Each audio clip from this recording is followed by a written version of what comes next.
It's just 40 days left for your CLAT examination and students का इस point पे सबसे बड़ा जो कंसर्न रहता है वो ये है कि अगर हमें कोई क्वेश्चन समझ नहीं आ रहा है, whether it is of any section, you talk about legal, you talk about GK current affairs, तो हम उन क्वेश्चंस को ज्यादा से ज्यादा कैसे अटेम्प्ट कर सकते हैं with the accuracy thing, right?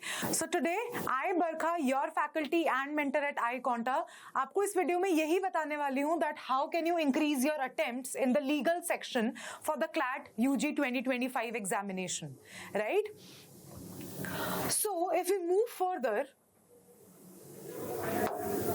अब हमें पहले ये देखना है कि क्या हमें सिर्फ अटेम्प्ट्स बढ़ाने हैं या फिर हमें अटेम्प्ट्स बढ़ाने हैं विद एक्यूरेसी, राइट? आप सबका आंसर यही होगा that you don't want to go for increasing the attempts, only you want to go for increasing the attempts with accuracy. वो ज्यादा से ज्यादा आप क्वेश्चंस को अटेम्प्ट करो और आपके वो सही निकले, rather than कि आप सिर्फ उनको अटेम्प्ट करते चले जाओ and you will land up into the negative marking, right? So increasing attempts with accuracy is the ulterior goal of you for the last 40 days, right? Now सबसे पहले टेक्निक्स आपकी लीगल के पर्टिकुलर सब्जेक्ट में और particular section में क्या होंगी, ठीक है? The first and the foremost thing, familiarise yourself common legal principles.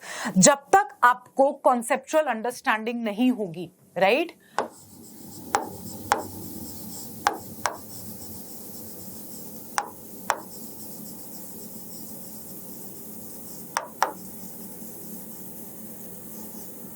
जब तक आपको एक कॉन्सेप्चुअल अंडरस्टैंडिंग नहीं है उस पर्टिकुलर टॉपिक के बारे में, अगर मैं बात करूं लीगल के 4 most important topics, the constitution, criminal law, torts and the contracts, अगर आपको उसके लीगल प्रिंसिपल्स नहीं पता है कि कॉन्ट्रैक्ट क्या होता है, आर्टिकल 19 क्या है, थेफ्ट रॉबरी में क्या डिफरेंस है, कल्पेबल होमिसाइड मर्डर में क्या डिफरेंस है, मेडिकल नेग्लिजेंस क्या होती है, अगर यही सारी चीजें आपको नहीं पता है, then you can not make your answers be very very accurate, right?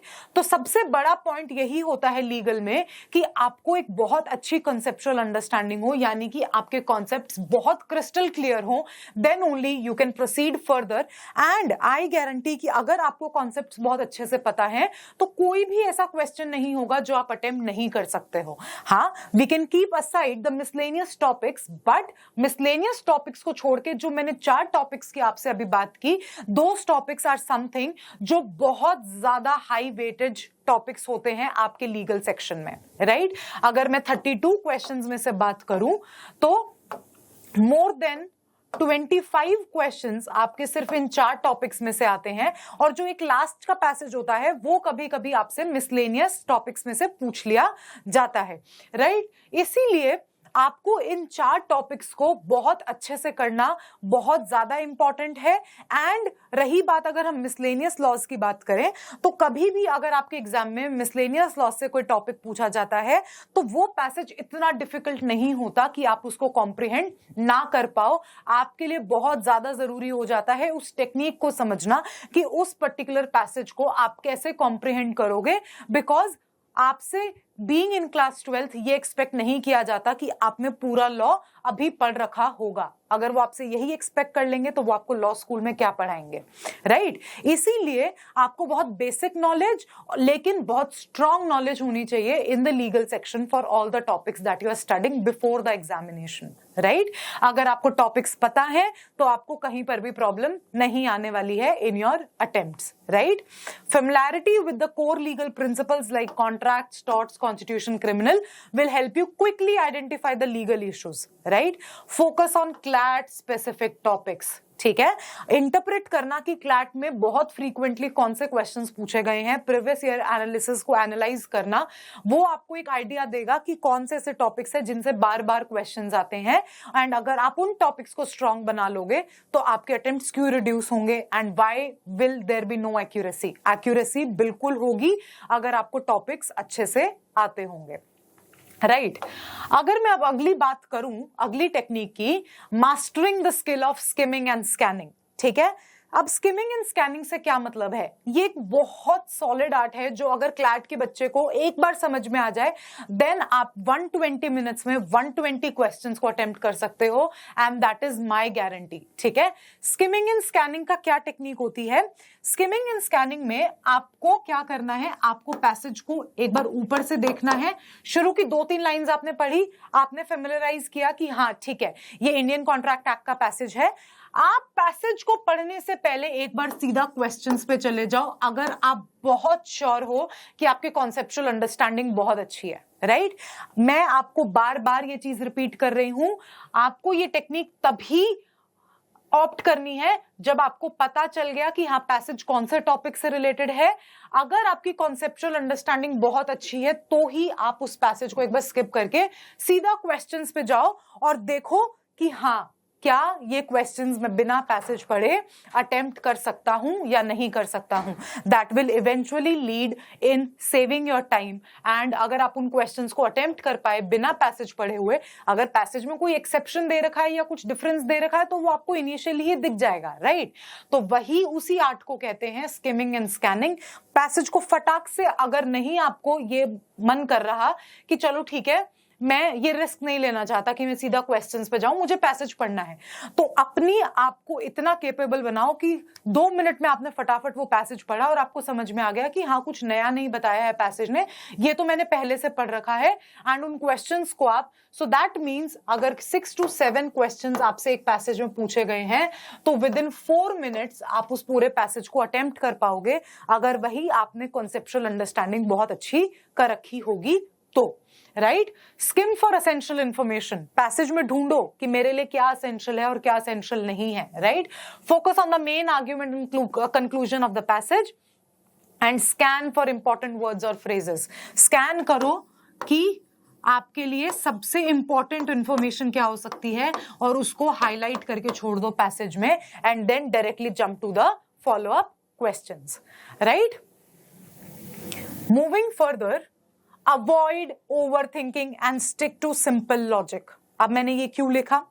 बहुत सारे स्टूडेंट्स ऐसे होते हैं, if I talk about a personal thing, अगर हमारे बैच में मेरे एक स्टूडेंट है जो लॉजिक्स पे चली जाती है। राइट, इन डेप्थ लॉजिक्स, जो क्वेश्चन आपसे पूछ रहा है वो आपको नहीं देख रही है, वो मैम ऐसे कैसे हो सकता है, मैम ऐसे कैसे हो सकता है, ऐसा तो होता ही नहीं है रियल लाइफ में। अगर आपको एक पर्टिकुलर सिचुएशन दी गई है, तभी तो क्लैट को एक सिचुएशन बेस्ड एग्जाम बोलते हैं ना, तो आपको उस सिचुएशन पे रिलाई करना है। आपको ओवर थिंकिंग करके आपके प्रेजेंट में ये सिनेरियो हो सकता है या नहीं हो सकता है उस पे नहीं आना है। You have to rely upon the question, you don't have to over think.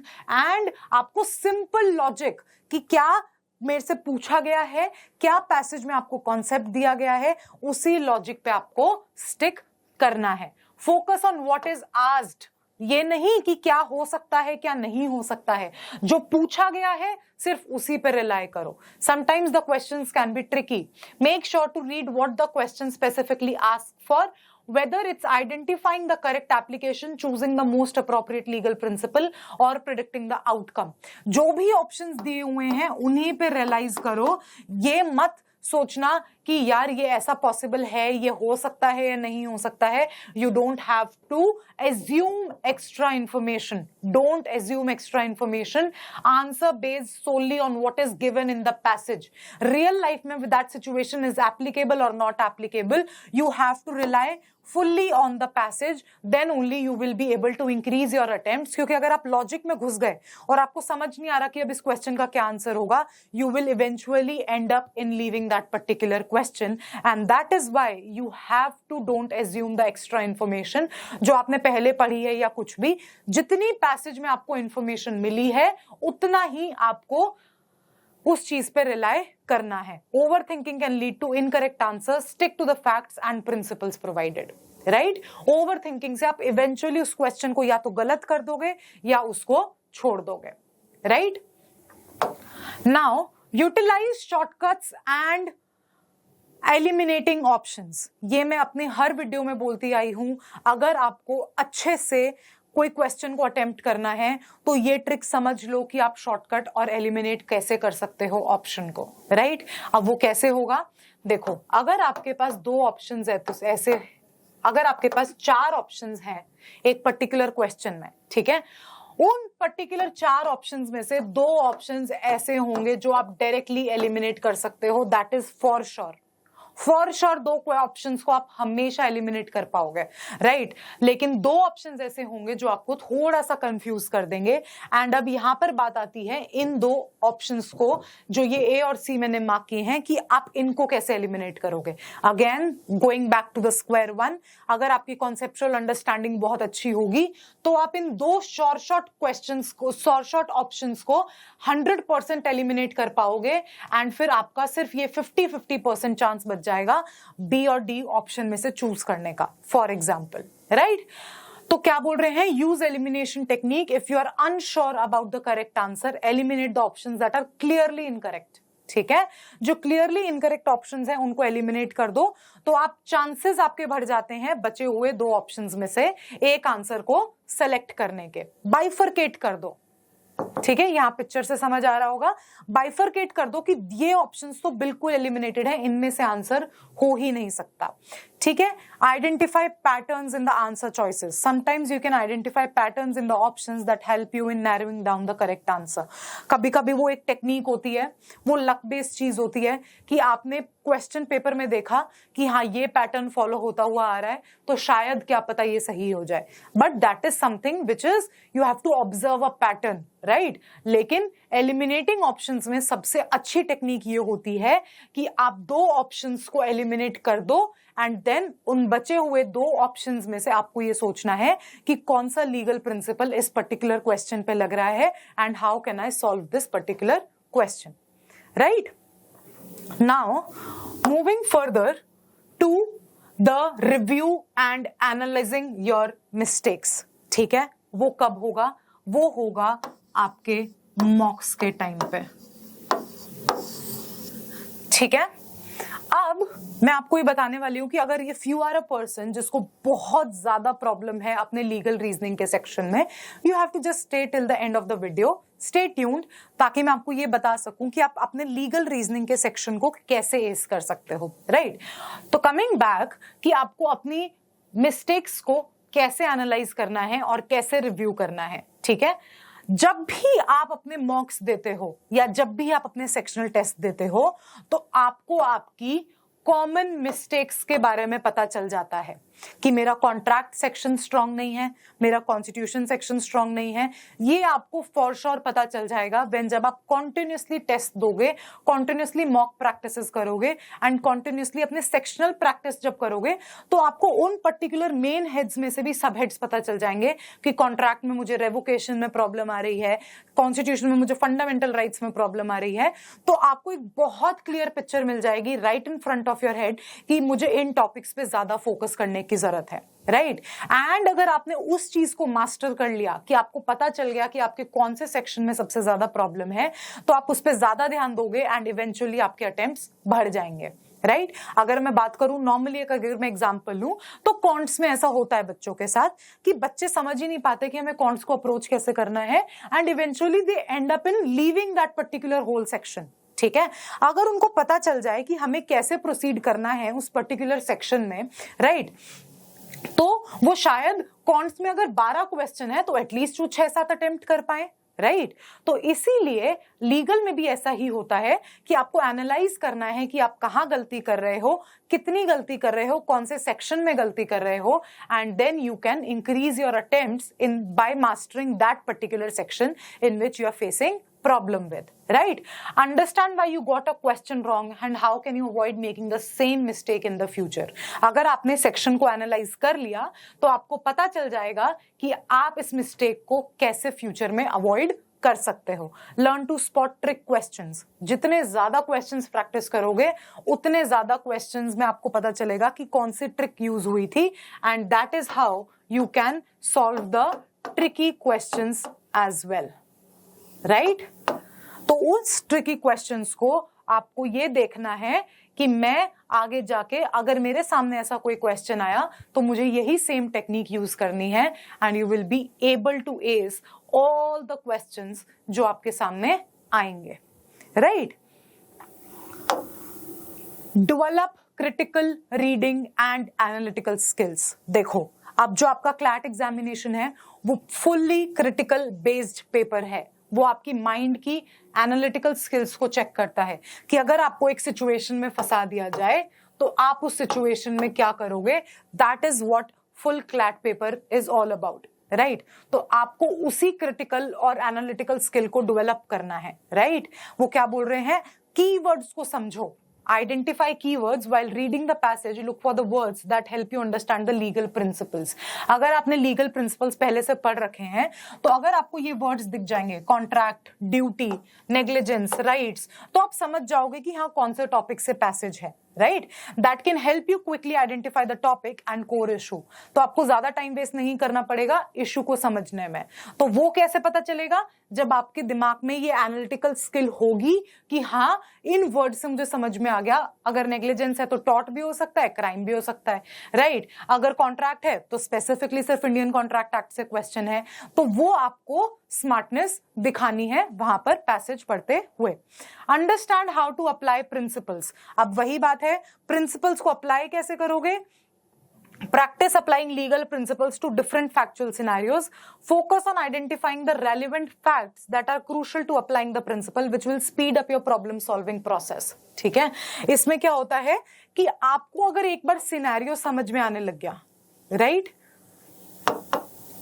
और आपने बहुत सारे क्वेश्चंस प्रैक्टिस कर लिए, तो आपको ये पता चल जाएगा कि आप कैसे लीगल प्रिंसिपल्स को अप्लाई कर सकते हो। तो इस चीज के लिए जो अल्टीमेट फॉर्मूला है वो है प्रैक्टिस। इतने क्वेश्चंस प्रैक्टिस करो कि एक टॉपिक के बाद आपको ये समझ में आने लग जाए कि इस टॉपिक में ऐसा कुछ नहीं है जो मुझे नहीं आता। And that is what confidence that you need to ace this particular examination.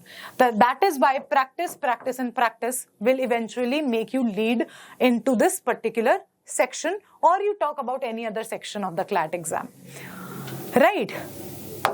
Now, जब मैंने आपको बोला कि आप लीगल रीजनिंग के सेक्शन को कैसे एस कर सकते हो, and if you are someone जिसको लीगल रीजनिंग के सेक्शन में बहुत ज्यादा प्रॉब्लम आ रही है, तो iConta has got you covered. iConta ने अपना legal mixed practice question bank and legal का एक सेल्फ पेस्ड कोर्स लॉन्च कर दिया है, जिसमें आपको रिकॉर्डेड लेक्चर्स मिलते हैं लीगल के हर सब्जेक्ट के, right? Which are almost 40+ lectures including your criminal law, constitutional law, contract law, torts, miscellaneous laws. इन सब की आपको रिकॉर्डेड लेक्चर्स मिल सकते हैं अगर आप अपने सेल्फ पेस्ड हिसाब से, आप अपनी मर्जी से उस कोर्स को करना चाहते हो, क्योंकि आपके स्कूल टाइमिंग्स डिफर करते हैं, आपके ट्यूशन टाइमिंग्स डिफर कर सकते हैं, इसीलिए आप अपने कंफर्ट पे उस कोर्स को ले सकते हो and you can watch the recorded lectures. Not only this, हम इस पर्टिकुलर कोर्स में आपको 2000 एक्सक्लूसिव लीगल क्वेश्चंस का एक प्रैक्टिस बैंक देते हैं, यानी कि आपको वो 2000 questions which are very very important for your practice, right? And these 2000 questions अगर आप एक बार कर लेते हो, then nobody can stop you कि आप 32 से 27 या 28 से कम स्कोर लेके आओ। This would be our guarantee अगर आपने ये दो चीजें कर ली, अगर आपने क्लासेस से कॉन्सेप्ट समझ लिया एंड अगर आपने इन क्वेश्चंस को सॉल्व कर लिया, there is nothing that can stop you in acing this particular section, right? Not only this, इसके साथ साथ आपको 24/7 डाउट सॉल्विंग फैसिलिटी मिलती है कि अगर किसी भी पॉइंट पे आपको इन क्वेश्चंस को सॉल्व करते वक्त दिक्कत आई तो आप हमसे किसी भी पॉइंट पे कांटेक्ट कर सकते हो and you can solve the particular questions with us, ask us, clear your doubts, right? The price for this course is very very minimal. It's just for 2499 and you can just visit our website www.iconta.in/clat or you can just call us at this number to get yourself enrolled with this course. I hope you understood कि आप अपने increase कैसे कर सकते हो attempts in your legal section, and if you have any such queries, do let us know in the comment section and we will be happy to help you in every possible way we can. Here I'm signing off and I'll see you in the next video.